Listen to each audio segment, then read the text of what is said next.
Сәлем арна көрермендері, қазақша тілді арнаның дамуына үлес қосып тіркеле кетіңіздер. 15 тәулікке әкімшілік қамауға алынған журналист Думан Мұхаммедкәрім изоляторда аштық жариялаған. Бұл туралы Азаттыққа оның адвокаты Ғалым Нұрпейісов хабарлады. Сөзінше, журналист ұсталған күні, яғни 12 қазанда сот алдында құқығым бұзылатын болса аштық жариялаймын деп ескерткен. Сотта біріншіден байланыс өте нашар болды, сөздер естілмейді, видео өшіп қалып отырды. Соған қарамастан оны 15 тәулікке қамау туралы қаулы шығарды. Екіншіден, айыпталған 488 баптың 7-ші бөлігінде 50 айлық есептік көрсеткішке дейін айыппұл және 15 тәулікке дейін қамау жазасы қарастырылған. Алайда бізде соттар прокуратуралардың айтқанынан шықпай, ештеңе түсіндірместен ең көп жаза тағайындайтыны түсініксіз.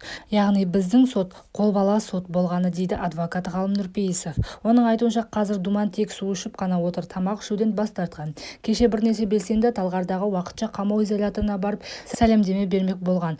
Қабылдамай кері қайтарып жіберіпті. Өзім келесі аптада кездесуге баруды жоспарлап отырмын, дейді адвокат. 14 қазанда Азаттық журналист отырған қамау орнына хабарласқанмен жауап ала алмады. Енді YouTube арнасының авторы Думан Мұхаммедкәрім өткен аптада кезектен тыс сайлауға қарсы екен. Өзі секілді қарсылар жиналып, мұны билікке жеткізейік, сол үшін Алматыдағы орталық алаңға жиналайық деген үндеу жариялаған. Осы үндеуін 12 қазанда сот заңсыз деп танып, бейбіт жиын өткізу тәртібін бұзғаны үшін 15 тәулікке қамаған. Енді арнасы қаңтар оқиғасы кезінде халыққа ақпарат таратып, дүрбелеңге қатысты азаматтардың соты мен белсенділердің жиынына күн сайын материал беріп келеді.